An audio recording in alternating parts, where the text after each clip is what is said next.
Hey everyone, and welcome back to the channel. Today, we're diving into a story that's ripped straight from the pages of a thriller, but with a main character so sharp, so utterly unbothered, she turns the entire narrative on its head. Forget damsels in distress. This is about a woman who rewrites her own destiny, one savage comeback at a time. Imagine this. For as long as you can remember, you've had the same recurring nightmare. You're a background character in some twisted reality show, the true versus the fake heiress. In this dream, you're clinging to scraps of affection, fighting tooth and nail for a family that despises you, constantly clashing with this other girl, only to end up a tragic joke, dying alone, unmourned. Pretty grim, right? You wake up, half believing, half dismissing it. Years pass, no long-lost relatives appear, and you think, finally, I'm free of that nightmare. Time to ace my exams and start fresh. But then, just before the big day, they arrive. I was at my part-time job, apron on, carefully packaging a customer's birthday cake. My world was buttercream and good reviews. Then, out of nowhere, I was engulfed in a tight hug.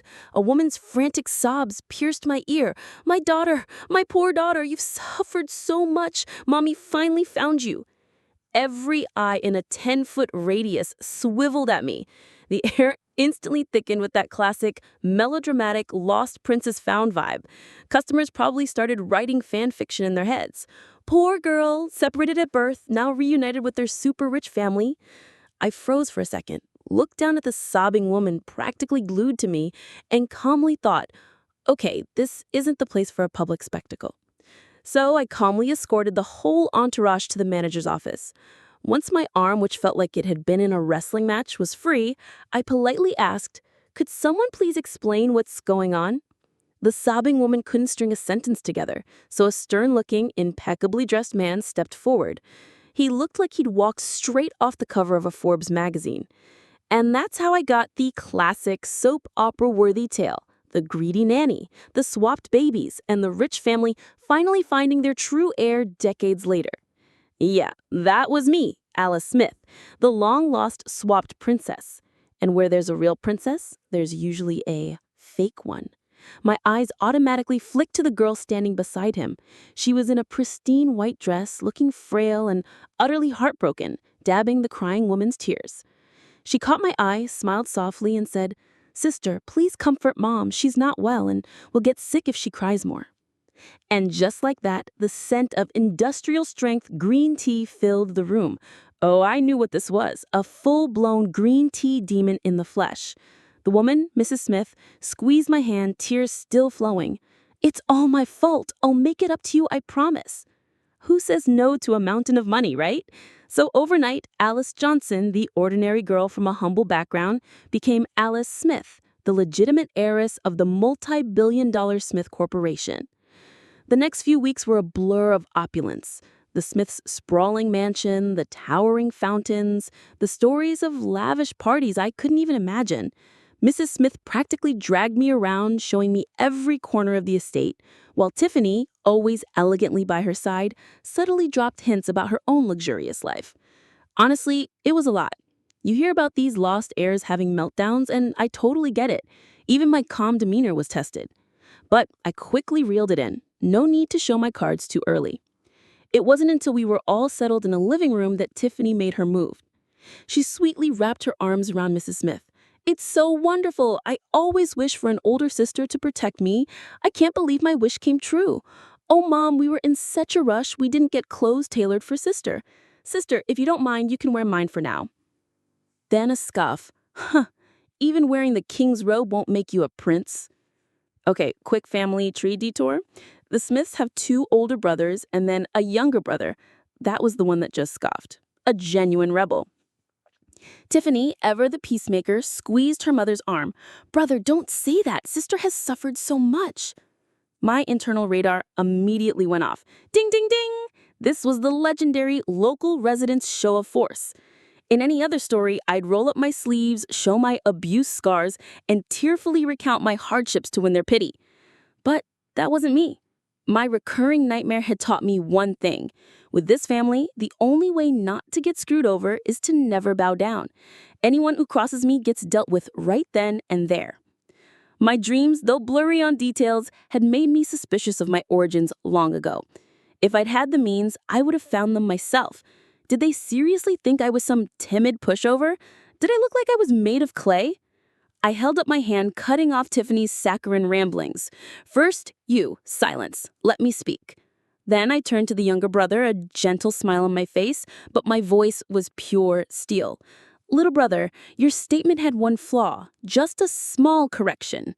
I am your biological sister. Everyone here, except for Tiffany, is related by blood, legally confirmed, with certificates to prove it. Under his stunned gaze, I pointed directly at Tiffany. She, on the other hand, is a knockoff, a fake, or simply low-quality goods. So I urge you to reconsider, between her and me, who is the real princess? The kid was speechless, mouth agape, utterly bewildered. Playing mind games with me? He was still in kindergarten. The atmosphere solidified. Just as I had anticipated, I stood up, opened my large suitcase, pulled out a stack of thick books, and slammed them onto the coffee table in a neat row. Titles like The Showdown Between the Real and Fake Heiress, Rebirth, I Am the True Heiress, the fake heiress loved by the whole family. The patriarch, Mr. Smith, cleared his throat. Alice, what are you doing? I calmly shrugged. Oh, nothing. Just a hobby of mine. Reading novels in my spare time. Don't you think my situation and Tiffany's here are just like these books? Tiffany immediately teared up, trembling as if I had just slapped her. Sister, it's all my fault. I know I've wronged you, but this wasn't my decision. I was just a baby then. Mrs. Smith, still feeling a soft spot for Tiffany, immediately pulled her into a hug. Yes, Alice, Tiffany hasn't been eating or sleeping. She feels so guilty. Tiffany, still clinging to Mrs. Smith, shot me a subtle, triumphant smirk. Was I supposed to play some palace drama game with her? I just wanted to study. I didn't have time for this childish nonsense. I calmly distributed the books, one to each person, and smiled sincerely. I've always believed that fiction can reflect reality, so I hope everyone reads these carefully and memorizes all the schemes within. That way, we can avoid wasting each other's precious time. The room went silent. You could hear a pin drop. If any of you expect Tiffany and I to be like real sisters or hope I'll be understanding of this situation, then let me tell you, don't even dream of it. If you could switch places with the beggar, letting him enjoy luxury while you suffer for over a decade, and then still treat him like family, then you can lecture me. Also, everyone here, you're either first-generation billionaires or born into wealth. I trust your moral compass isn't that broken. If a biological child returning home is treated worse than the child of a kidnapper, then I have to question your values. And when that happens, my labels for you will be updated immediately, like Saint Mary, Living Buddha Reincarnated, and other equally grand titles. Silence. The flicker of defiance in Tiffany's eyes was extinguished. I smiled radiantly, my voice light, devoid of negative emotion, and turned to Mrs. Smith. Mom, is my room ready? Is it smaller than Tiffany's? Mrs. Smith stammered, unable to answer. How could she admit she'd prepared a smaller room for her own daughter than for the fake one? She doted on Tiffany her whole life. Even knowing the truth, she couldn't bear to make Tiffany move from the room with the best view. So she'd only been able to prepare a large, clean guest room.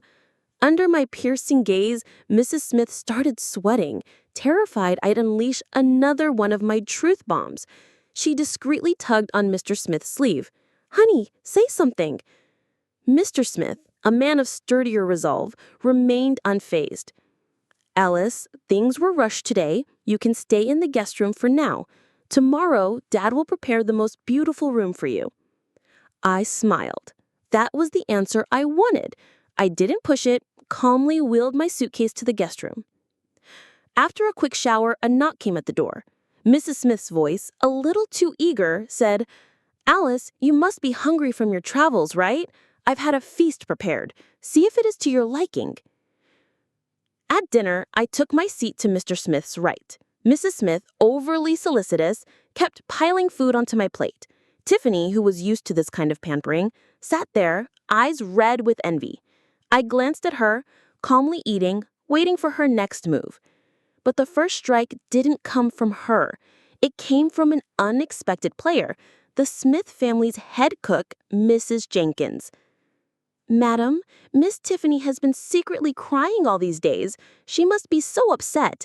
I think the past shouldn't be blamed on an innocent child." As she spoke, she set a bowl of soup down a little too forcefully. A small, clear splash of soup splattered onto the table. In the next second, I did something nobody expected. In front of everyone, I calmly swapped my soup bowl with Mr. Smith's.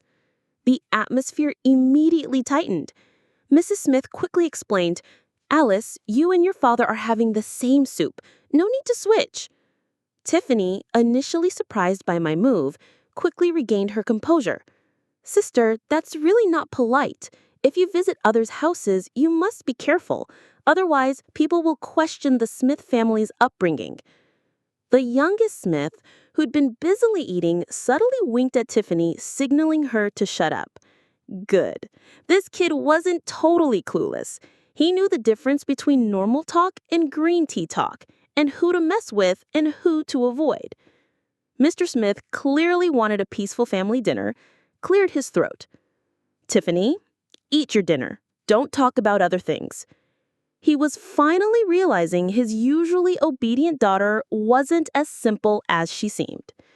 I propped my chin in my hand, my voice leisurely. No. My swapping the soup has nothing to do with upbringing. It's simply because this cook is a loyal fan of Tiffany's. Didn't you hear her just now? Before the hosts even spoke, she was already barking on Tiffany's behalf. Someone with such an obvious bias against me, who can guarantee she hasn't secretly spit in my soup? I'm just being careful, that's all. Right? As soon as I finished, Mr. Smith's mouth twitched. He frowned at me. "So, you swapped your soup with mine?" I smiled, ever so considerate, and put a piece of food into Mr. Smith's bowl. "Dad, that's unfair to me. You're the head of the family. If you hire someone like her, shouldn't you be responsible for her actions?" Miss Jenkins, who had a flair for the dramatic, immediately burst into tears, her eyes full of grievance. "Sir, I've worked for this family for so long. I watched Miss Tiffany grow up. Seeing her suddenly being neglected, I was just afraid she'd do something reckless, so I spoke up for her.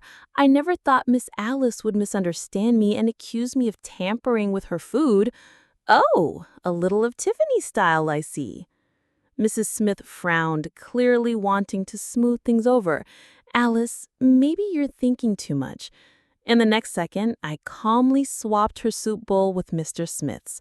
So the soup I'd initially suspected was now sitting squarely in front of Mrs. Smith. I narrowed my eyes, smiling. "Then, Mom, drink a lot. Don't be shy." Mrs. Smith stared at the film of oil on the soup, her hand trembling. She couldn't bring herself to drink it. I glanced at Mrs. Smith, who was now stiff as a statue, then crossed my legs under the table. "You know, from the outside, our family really looks very kind. Truly a family of virtue and loyalty. Very good." The youngest Smith, who'd been face down in his food, looked up. "What do you mean, sister?" I sighed meaningfully, my voice serious. "Little brother, think carefully. What happened to the nanny who swapped me, and what about the cook who just disrespected me?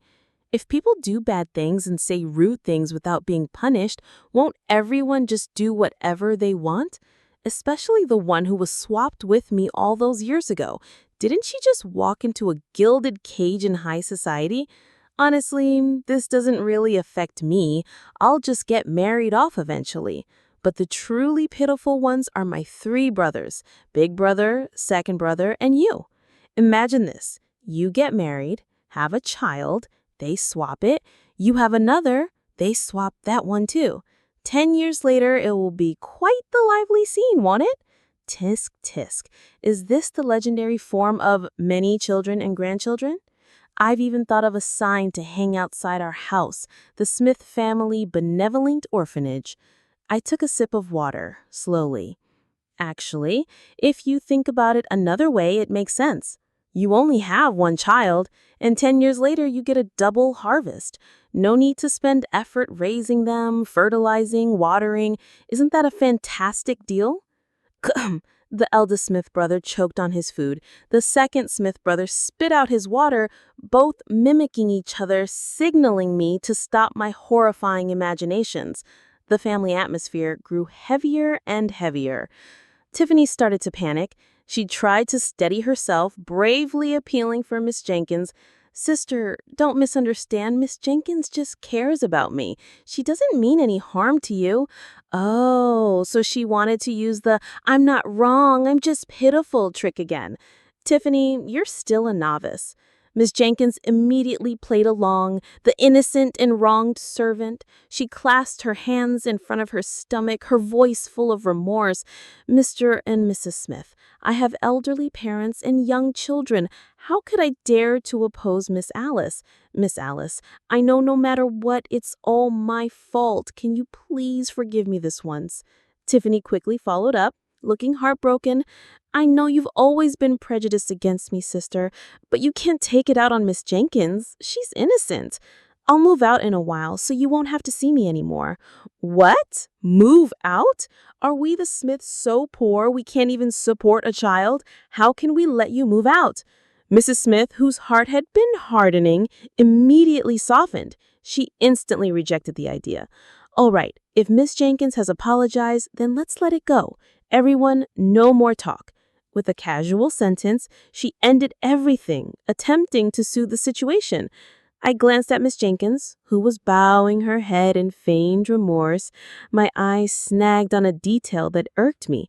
I couldn't help but roll my eyes. If I had truly clung to that cheap maternal affection, I would have died of anger. I scoffed, immediately attracting everyone's attention. Leaning back in my chair, I stretched my legs, my voice leisurely but sharp. "Apologize? Did she say a single word of apology? Every single sentence was a subtle dig at me. I truly wonder how you people are actually the heads of this household, or if you're all blind in your eyes and hearts." This statement was a bit too much. Mrs. Smith, though always trying to appear generous, finally lost her temper after being provoked by her own daughter again and again. "Alice, I know you're dissatisfied, and I will make up for all the affection you've missed all these years, but you don't need to be like a porcupine pricking everyone you meet." I didn't let her continue her lecture, immediately cutting her off. "Mom, are you really not seeing it, or are you pretending not to see it?" "What? Alice, what are you talking about?" Mrs. Smith looked flustered, her expression momentarily stiff. "Why so tense already? Mom, you really didn't see her eyes? Just now when she was crying in front of Dad, her eyes were practically glued to him, about to drip silk. One would think she was Dad's mistress. Mom, you protect her so much. Did you perhaps personally bring her into your harem?" All the men at the table simultaneously choked on their water. Mr. Smith coughed violently, his face red as if he was about to choke to death. Mrs. Smith's face immediately changed, her eyes sharp as a lioness protecting her territory. She coldly swept her gaze from Miss Jenkins head to toe, as if searching for traces of betrayal. I happily added fuel to the fire. "Mom, look at her bracelet. She's secretly wearing matching bracelets with Dad." I pointed to Miss Jenkins' wrist. Her hands were clasped together, revealing a small, eye-catching rope bracelet. Mr. Smith waved his hand like a windshield wiper, immediately pulling off his own bracelet and slamming it onto the table. His voice was hoarse and rushed. "No, absolutely not. I have no relation to her whatsoever." Who would believe that? He was the head of the Smith family with such high status. If he really wanted a mistress, he'd have so many better options. Why would he target a housekeeper? Mrs. Smith reacted faster than lightning. She grabbed Miss Jenkins' wrist and, despite her struggles, yanked the bracelet off. The bracelet was clearly handmade, the weaving a bit rough. What was striking was the pendant, the engraved initials of Mr. Smith, polished to a shine. Clearly it was something carefully cherished, not just a casual trinket. Mrs. Smith was speechless, as if she'd just swallowed a fly. She'd suspected something was off for a while. A few times late at night, she'd seen Miss Jenkins lingering outside Mr. Smith's study. The excuse was always, "Sir's working hard, I brought him some tonic." At the time, Tiffany had even laughed at Mrs. Smith for being too suspicious, saying Miss Jenkins wasn't that kind of person. But now, Mrs. Smith immediately turned, her eyes like sharp knives, staring at Tiffany, who was completely frozen, not understanding what was happening. Tiffany trembled, covering her mouth, tears streaming down. Mom, believe me, I truly don't know anything." Oh, so quick. When she needed to feign innocence and victimhood, her crying speed was truly unmatched. As for whether Mrs. Smith actually believed her, that didn't matter anymore. Mrs. Smith quickly regained her noble composure, calm and elegant, and ordered the butler to check all of Miss Jenkins' belongings. There was no mention of letting her continue working in the house. It's true, when the knife doesn't stab yourself, no one feels the pain. Just a moment ago, she was feigning generosity. Now, when the suspicion targeted her own family, she acted faster than anyone. Mrs. Jenkins, feeling disaster looming, knelt on the floor, constantly glancing at Tiffany, eyes full of hope, hoping she'd speak up for her. But Tiffany hadn't tired of her rich heiress life yet. How could she dare to look Miss Jenkins in the eye? She just bowed her head, trembling and sobbing, counting grains of rice in her bowl. Minutes later, the butler and several burly men entered, directly dragging Miss Jenkins out. The atmosphere in the dining room became incredibly strange. Only I continued to calmly enjoy my dinner, completely unfazed. Mrs. Smith occasionally put food on my plate, never once glancing at Tiffany. After dinner, the men of the house gradually left. I faced Tiffany's swollen red eyes, not missing the hateful glint in them. I smirked, looking directly at her, not flinching. When no one was paying attention, I subtly mouthed, silently but clearly enough for her to understand, "Knockout." After that fateful dinner, Mrs. Smith was no longer as close to Tiffany as she was before. The reason, of course, was the investigation into Miss Jenkins. After a thorough search, they found a pile of Mr. Smith's old underwear in Miss Jenkins' room. Seriously, how did a cook get those? And a collection of secretly taken photos of Mr. Smith, enough to fill a phone's memory. The level of obsession was clear. How could Mrs. Smith not be furious? They say when you find one cockroach, there are many more in the dark. So, in a rage, Mrs. Smith ordered a full sweep of all the house staff, including longtime employees like Miss Jenkins. The results were even worse than imagined. Besides those eyeing Mr. Smith, there were others deliberately orchestrating chance encounters with the eldest and second sons, hoping to spark romantic dramas. Some even planned to bring their daughters or nieces into the house to get close to the youngest son, dreaming of a real-life campus romance. The schemes were endless, and no two were alike. As a result, Mrs. Smith grit her teeth and replaced every single staff member, even the butler. Mr. Smith had his own grievances. He never asked Mrs. Smith to be a career woman. He just wanted her to maintain a warm, relaxed home after her stressful work days. But who knew the entire mansion would become a beehive of lurking demons and ghosts eager for opportunity? He even had to worry about his own chastity. So, in anger, Mr. Smith started coming home later. Of course, none of this concerned me. I was just a dutiful daughter, helping Mom protect Dad and my brother's purity. I just helped everyone discover the hidden dangers in this house. What did I do wrong? Over the next month, I fully enjoyed my new high society life. Mrs. Smith actively tried to bridge the gap between us, taking me to high-end places, hiring private tutors for music, horseback riding, and countless other upper-class skills. As the start of the new school year approached, I followed my parents' advice and transferred to a prestigious private high school, where all the students were from rich families. But the attitude of my new classmates wasn't exactly friendly.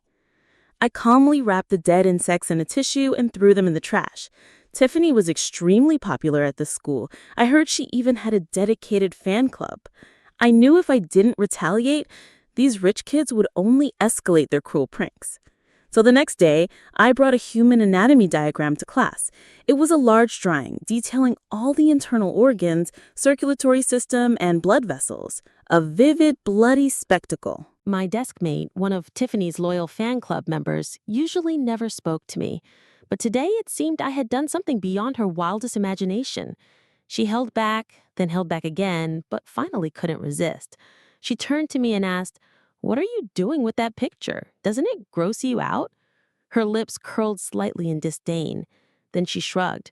"Don't tell me you're planning to study medicine. Someone from the countryside like you? Do you even have the grades?" I was still focused on studying the anatomy diagram, casually replying, No intention of becoming a doctor. It's just, lately I've noticed you all escalating your methods against me, so I want to be prepared." Perhaps my bluntness stiffened her. "Pre- Prepared? What do you mean?" I smiled kindly, my voice as soft as silk. "You kids, you study, but you should also keep up with social news." I gently tapped my phone, pushing a news article in front of her. The bold headline read, "Man stabbed over 20 times. All injuries minor due to avoidance of vital organs." My desk mate's eyes widened, pupils dilating with shock. She looked at me, then the anatomy diagram, then me, again, then the diagram. Her mouth opened and closed, unable to form words. After a long moment, she trembled slightly and whispered, You know that's illegal, right?" I maintained my gentle smile, my voice slow but full of meaning. "Why can you all bully me, but I can't fight back?" My desk mate fell silent. "Tiffany, are your fans really so clueless? Didn't you teach them that some people just can't be messed with? We never bullied you." I raised an eyebrow, smirking. "Then where did all these insect corpses come from all these days? Were they your pets, specially sent here to commit suicide?" Oh, I pretended to ponder for a moment, then nodded slowly. "If so, then it seems my spot here has excellent feng shui, doesn't it?" When it came to verbal sparring, I never lost. Not today either. I continued my attack without giving her a chance to recover. Whether it's bullying or not, we all know the truth. If the situation continues to escalate, I will take appropriate measures to protect my safety. I casually glanced at the anatomy diagram. Don't worry, my learning ability is quite good. Perhaps I can achieve the minor injuries mentioned in the news. The last sentence sounded like a question, but it was laden with threat. My desk mate nearly lost control. Her eyes looked at me like I was a terrorist, as if I'd pull out a knife to practice at any moment. Who isn't afraid of pain and death, especially these rich kids who valued their lives above all else? Her voice trembled uncontrollably. You're not afraid Mr. Smith will punish you, right?" I tilted my head, smiling faintly. "Punish me for what? I don't need to explain things that haven't happened yet. Besides, what I do next depends entirely on you all. If you behave, we can all live in harmony." As I said this, I mimicked Tiffany's innocent smile, my lips curving, eyes as clear and harmless as a bunny's. But that only made my desk mates even more tense. She immediately shot up and bolted out of the classroom, her face pale with panic. I calmly watched her disappear, then flipped open my textbook to review before class. Just then, a soft chuckle came from nearby. "Oh, this is interesting."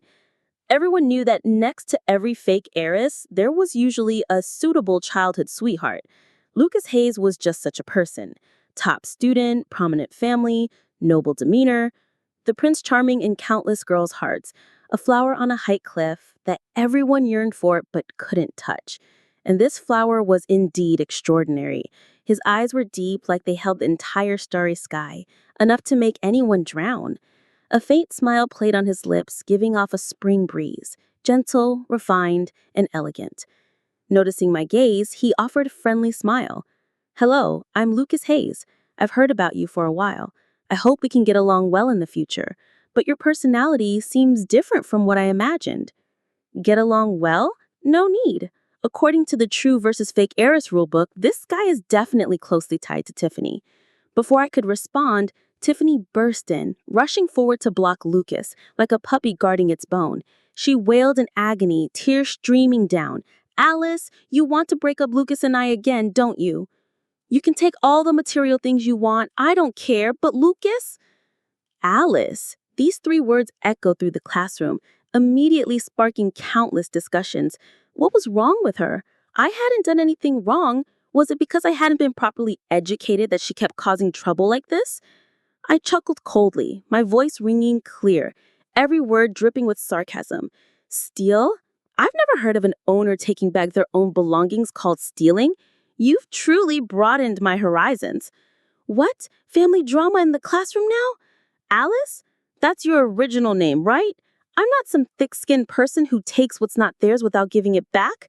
My voice was even louder than Tiffany's, ensuring everyone in the class heard every subtly sarcastic, provocative, and cleverly curious word. As expected, the classroom immediately erupted in chatter, the atmosphere buzzing like a busy market. Everyone wanted to go home and dig up the shocking secrets within the Smith family. I stood there calmly with only one thought. You still want to fight me, Tiffany? You're still too young. Tiffany swayed like a willow branch in the wind, looking so weak she seemed about to collapse, but she still stood firm, blocking Lucas, as if she'd afraid I'd taint him. Lucas, however, gently pushed her aside, his voice still calm and refined. Tiffany, I was the one who initiated the conversation with Alice. And also, how many times have I told you, I am not your possession? I don't like people who constantly cry like that. Oh, so there's that too? Tiffany, it seems you're not as invincible as you thought. Why is he so eager to distance himself? Hasn't he always maintained a cool, aloof image? Is he destroying his own image now? Lucas seemed to read my thoughts, smiling faintly with some of the carefree air of a femme fatale. I'm quite close with your two older brothers. I've also read countless classics of the true versus fake Heiress genre. He lowered his eyes, a little shy, his voice low. You weren't scared by me, were you? Honestly, the guy in front of me, with his shy eyes and trembling eyelashes, was truly easy to soften anyone's heart. But for some reason, I just felt like he had a foxtail wagging behind him. I forced a strained smile. Scared? No, it's just that your personality is a bit outside my predictions. The group on the rooftop, who knows when they'd come down? I didn't want to drag things out with Lucas, so I casually replied and left. Soon after, Tiffany and her group returned to the classroom. She clearly looked disheveled. Her usually perfectly smooth hair was slightly messy, her clothes wrinkled.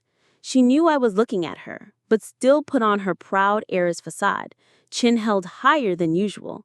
But she probably forgot one thing. After this incident, she was no longer everyone's white moonlight. Never underestimate the wrath of a fan, especially when her fans were all powerful young masters and mistresses. Deceiving them would only lead to more severe backlash. While I dedicated all my time to studying, Tiffany's life became increasingly miserable. The tricks she had once used against me were now being used against her. I had no opinion on this. I could only say one thing: serves her right. But then I felt a sharp prick at my back. I stopped writing, tilted my head slightly, and looked behind me. That person's gaze was cold and full of hatred. Clearly, she wasn't pretending to be innocent anymore. I curved my lips slightly, my smile as light as the wind, and raised my right hand to cover my mouth. I silently mouthed, no sound, but every word clear. Your fans have abandoned you, Tiffany. You still don't understand one thing. Playing this game with me, you don't even stand a chance. Time flew by. The college entrance exams were approaching. While I buried myself in studying, Tiffany didn't seem to care about her grades at all. All day, she just clung to Mrs. Smith, whining and acting like the perfect obedient daughter. And Mrs. Smith absolutely reveled in it. The scales, which had been tilting towards me, now started to shift back towards Tiffany. Aren't you bothered? Lucas asked. I put down my book, my eyes leaving the page to look at the guy sitting next to me. For some reason, he'd been visiting the Smith mansion every other day, always striking up conversations with me. If I were a bit narcissistic, I think he had a crush on me. Lucas gestured towards Tiffany with his chin, indicating that I should look at her. She was currently clinging to Mrs. Smith, looking utterly intimate. Mrs. Smith was laughing, a helpless smile on her face, but her eyes were overflowing with doting affection, a priceless portrait of motherly and filial love. Lucas propped his chin on his hand, his eyes as innocent as a child, but his words were dripping with sarcasm. One would think Tiffany is your mother's biological daughter. I thought you wouldn't let this happen." I remained expressionless, a slight smirk on my face, begging for affection to gain favor. That kind of mother-daughter bond is cheap. From the very first day I arrived at the Smith mansion, I already proactively handed out basic textbooks to everyone. Mrs. Smith didn't even bother to open them. She deliberately maintained a balance between Tiffany and I, even showing favoritism. What could I do? Of course I gave them the opportunity to perform. As long as it doesn't disturb my studies, I'm fine with it. That evening in the living room, Lucas and I walked in to hear Mr. Smith playfully laughing. "You two have a good relationship, huh?" Before he could finish Tiffany interrupted him. She clutched Mrs. Smith's arm, her eyes sparkling, smiling gently. "Perhaps Lucas is just curious about sister's past life. Right, Lucas?" I slowly poured a glass of water, calmly answering for Lucas. "Exactly. After all, not everyone has personally seen human traffickers. It's normal to be curious." The atmosphere suddenly froze. Mrs. Smith gently patted Tiffany's hand, quickly trying to mediate. "Alice, even if you're busy studying, you need to take care of your health, you know?" I looked at her, my smile full of hidden meaning. I wondered if she was talking to me or to Tiffany. Mr. Smith nodded in agreement. Right. Health comes first. Just do your best. No matter the result, Dad will have a reward for you." I leaned towards him, my voice soft, tinged with expectation. "So, if I do well, will Dad's reward be even bigger?" Mr. Smith laughed heartily, clapping his hands. "Yes, if you do well, I'll give you some shares in the Smith Corporation. How about that?" At this, I completely understood why I should be nice to him. The old saying is true: where there's money, there's love. He might not give me enough fatherly affection, but he can give me enough money. Mr. Smith's promise stiffened Tiffany's face. She gnashed her teeth, almost breaking them. Even Mrs. Smith looked unnatural, clearly unhappy. But with Lucas present, she couldn't openly object. She could only say vaguely, "Shares are so important. Let's discuss it after the exam results are out." Then she turned to me, gently reassuring, "Mom doesn't want you to feel too much pressure." I was too lazy to guess what she was thinking. I only knew that a month later, when the report card was placed in front of her, her expression would probably be complex enough to write an entire psychological novel. Happy, yet not entirely happy. In short, mixed emotions. And Tiffany, months before the exam, she was only focused on vying for favor. Her academic performance had long since plummeted. Now she could only hide in the shadows of the party, resentfully watching me shine brightly, watching me stand beside Mr. Smith, receiving praise from partners, watching me stand high above, enjoying the spotlight she had never known. Mr. Smith, true to his word, soon had the shared transfer agreement prepared. But on my way to the Smith Corporation, my vision blurred, and I completely lost consciousness. When I opened my eyes again, Tiffany was standing in front of me, smiling a distorted smile. She looked twisted by her own envy. My hands were tied behind my back. My whole body felt weak, slumped against the wall.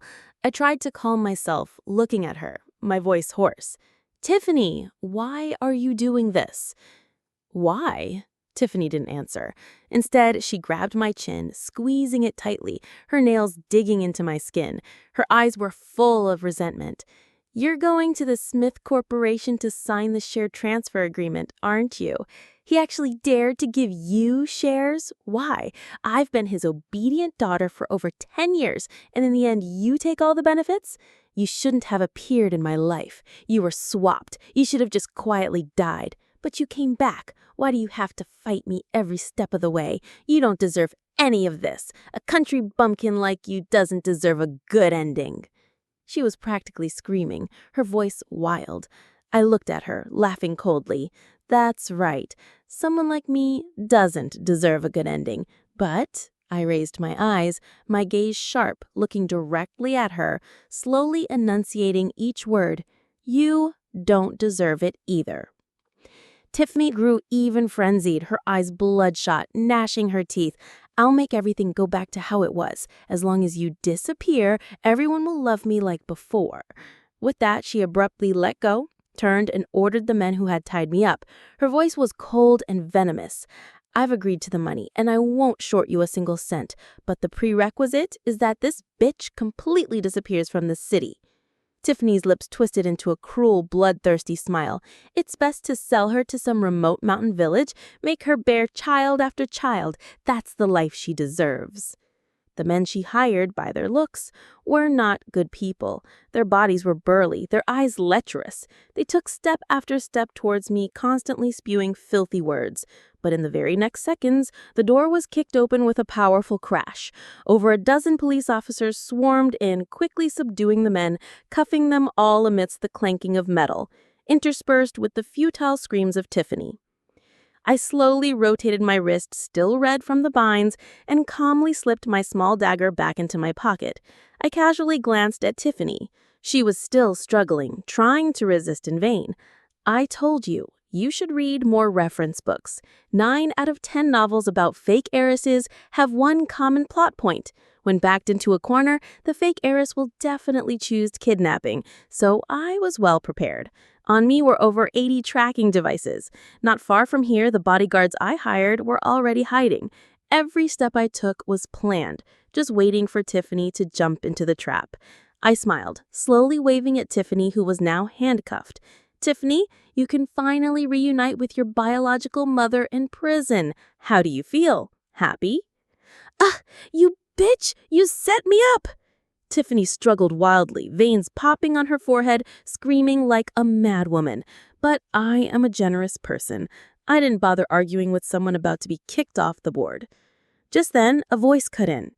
"Don't provoke her anymore. Let me see if you're hurt." A breeze seemed to pass by. Lucas appeared in front of me, followed closely by the eldest Smith brother, his face full of worry. They both quickly checked me from head to toe. After confirming that I had no injuries other than a red wrist, they both sighed in relief. Even so, Lucas suggested, "It's late today, let's go to the hospital for a full checkup tomorrow." The harmonious atmosphere on this side, however, was like a knife twisting in Tiffany's heart. She struggled frantically, tears streaming down, wailing miserably. "Big brother, Lucas, I know I was wrong. Please forgive me this once. Give me another chance." The eldest Smith brother remained silent. Lucas ignored her, looking directly at the police. His voice was incredibly firm. "Officers, we are law-abiding citizens. We don't have a habit of harboring criminals. Please take her away." The eldest Smith brother gently pushed my back. "Let's go. We're going home." I raised an eyebrow and smirked. If my predictions were correct, there was probably an even bigger drama waiting at home. Indeed, I sat on the sofa, calmly watching Mrs. Smith cry. My ears were filled with her mournful laments. "I can't believe it. I've raised her for over 10 years, and she's not even as loyal as a dog. What did I ever do wrong to her that she would stab me so cruelly?" As a mother, I tried my best to treat both Tiffany and Alice fairly. I swear, I have nothing to be ashamed of. Yet Tiffany, she did something like this. She cried for a long time but received no comfort from me. She looked up, her eyes red, her voice choked. "Alice, why aren't you saying anything? Are you blaming me too?" I calmly looked at her without any emotion. "Yes, I am blaming you." I'd been tired all day. I didn't have the energy to play the kind mother, filial daughter act with her anymore, so I decided to be blunt. "You say you treated both of us fairly. Do you know that your fairness was the greatest unfairness? Why was I swapped that year? You and Dad definitely bear some responsibility, don't you? It was your carelessness that made me suffer for over 10 years. Yet in the end, I'm treated like an invader? I'm put on the same level as a human trafficker's daughter? Are you telling me a joke?" From the very first day I came home to the Smiths, I made it very clear I would never consider Tiffany my sister. But you completely ignored me. You treated my words as if they were wind passing through your ears. I'm a very practical person. You could give me a lot of money to compensate for the suffering I endured, or you could give me a lot of love to make up for the emotional deprivation. but you weren't willing to spend money, and you even prevented Dad from transferring Smith Corporation shares to me. In your eyes, you just want Tiffany and me to be two obedient dogs, wagging our tails, begging for your pity. What right do you have to do that? And what right do I have to do that? Do I look like a coward? I decisively turned and went upstairs, leaving a room filled with silence. The next day, Mr. Smith found me. His attitude was extremely sincere. He expressed his desire to compensate me, ready to give me even more shares in the Smith Corporation. Such a good thing, of course, I had no reason to refuse. After signing the papers, I walked out and immediately met Mrs. Smith's hesitant, wanting to speak gaze. She hesitated for a long time, finally whispering, "Alice, I know I made a mistake. Can you give me a chance?" I calmly looked at her, my eyes unwavering, slowly speaking. "I can behave normally towards you, but I cannot act out a scene of a kind mother and filial daughter with you like Tiffany once did. They say broken love is hard to mend. I think family affection is the same." I walked straight ahead. Behind me, I heard her sobbing, full of regret. "I never craved maternal love. No, that's wrong. I did crave it once. It's just at the moment I witnessed her favoritism and foolishness, it completely disillusioned me. The time bomb known as Tiffany, my summer became incredibly relaxing. Not long after, the final verdict came down. Tiffany was sentenced to 15 years in prison, just enough time to reunite with her biological mother, who was serving a 20-year sentence. On August 30th, I bid farewell to the Smith family, pulling my luggage and boarded a plane to the capital, opening a new chapter in my life.